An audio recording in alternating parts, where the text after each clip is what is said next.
এটা অত্যন্ত দুখবৰ দিব বিচাৰিছে এটা ভয়ংকৰ বিমান দুৰ্ঘটনাই সমগ্ৰ পৃথিৱী কঁপাই গৈছে ভয়ংকৰ বিমান দুৰ্ঘটনাত প্ৰায় 85 জনকৈ লোকৰ এই পৰ্যন্ত মৃত্যু হোৱাৰ খবৰ আহিছে প্ৰায় 181 গৰাকী যাত্ৰী আছিল এই বিশেষ বিমানখনত আৰু যিখন বিমান অৱতৰণৰ সময়ত ৰানৱেৰ পৰা পিছলি পৰে আৰু ৰানৱেৰ পৰা পিছলি এটা এখন দেৱালত গৈ খুন্দা মাৰিছিল আৰু তাৰ পাছতে মুহূৰ্তৰ ভিতৰতে সম্পূৰ্ণৰূপে জ্বলি উঠিছিল এই বিশেষ বিমানখন আৰু সম্পূৰ্ণৰূপে ধ্বংসস্তূপত পৰিণত হৈছে বিমানখন যিখন বিমানত প্ৰায় 181 গৰাকী যাত্ৰী আছিল 6 গৰাকী ক্ৰু মেম্বাৰ আছিল বুলি জানিব পৰা গৈছে আৰু এই ভয়ংকৰ বিমান দুৰ্ঘটনাত এই 85 জনকৈ লোকৰ যাত্ৰীৰ মৃত্যু হোৱাৰ তথ্য আহিছে আৰু মৃত্যু হোৱা লোকৰ সংখ্যা আৰু অধিক বৃদ্ধি পোৱাৰ আশংকা ব্যক্ত কৰা হৈছে আৰু সবিশেষ এই মুহূৰ্তত এনি টকছৰ দৰ্শকৰ বাবে লৈ আহিছো সমগ্ৰ বিশ্ব এই মুহূৰ্তত কঁপাই গৈছে এটা ভয়ংকৰ বিমান দুৰ্ঘটনাই আৰু য'ত প্ৰায় 85 জনকৈ লোকৰ মৃত্যু হৈছে বিশ্ব কঁপোৱা এটা ভয়ংকৰ বিমান দুৰ্ঘটনা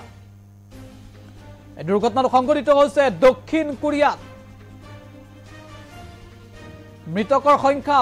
85 গৰাকীলৈ বৃদ্ধি পাইছে আৰু অধিক বৃদ্ধি পোৱাৰ আশংকা ব্যক্ত কৰা হৈছে অৱতৰণৰ সময়তে দুৰ্ঘটনাটো সংঘটিত হৈছে ৰানৱেৰ পৰা পিছলি এখন দেৱালত গৈ খুন্দা মাৰিছিল এইখন যিখন দেৱাল আছিল এয়া হৈছে বিমানবন্দৰৰ বাউণ্ডাৰী ৱাল এই বাউণ্ডাৰী ৱালত এই বিমানখনে খুন্দা মাৰে ৰানৱেত যেতিয়া অৱতৰণ কৰিছিল অৱতৰণ কিছু হয়তো পলম হৈছিল সেইবাবে ৰানৱেৰ পৰা পিছলি পৰিছিল বিমানখন আৰু বিমানখন গৈ এই দেৱালখনত খুন্দা মাৰিছিল য'ত 181 গৰাকী যাত্ৰী আছিল ক্ৰু মেম্বাৰ সহ এখন ডাঙৰ বিমান আছিল আৰু বিমানখনে দেৱালখন খুন্দা মৰাৰ কেইটামান ছেকেণ্ডৰ ভিতৰতে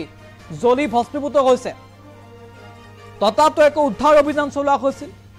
অগ্নি নিৰ্বাপনৰ চেষ্টা চলোৱা হৈছিল কিন্তু ইমানেই ভয়ংকৰ আছিল এই দুৰ্ঘটনা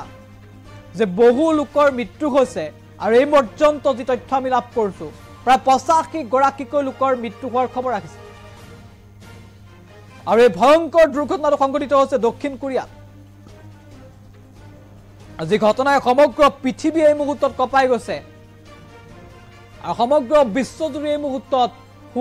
শোকৰ বাৰ্তা প্ৰেৰণ কৰা পৰিলক্ষিত হৈছে বিভিন্নজনে সমগ্ৰ বিশ্ববাসীৰ বাবে এটা অত্যন্ত দুখ খবৰ কিয়নো এখন ভয়ংকৰ দুৰ্ঘটনাৰ খবৰ আমি লৈ আহিছো অৱতৰণৰ সময়তে ৰানৱেৰ পৰা পিছলি এখন বিমান দুৰ্ঘটনাগ্ৰস্ত হৈছে আৰু য'ত 85 গৰাকীকৈ যাত্ৰীৰ এই পৰ্যন্ত মৃত্যু হোৱাৰ তথ্য আহিছে সমগ্ৰ বিশ্ববাসীৰ বাবে এটা অত্যন্ত হৃদয় বিদাৰক খবৰ বিশ্বজুৰি এটা শোকৰ ছাপ পৰিছে এই ঘটনাৰ পাছতে আৰু দক্ষিণ কোৰিয়াত সংঘটিত হৈছে এটা ভয়ংকৰ বিমান দুৰ্ঘটনা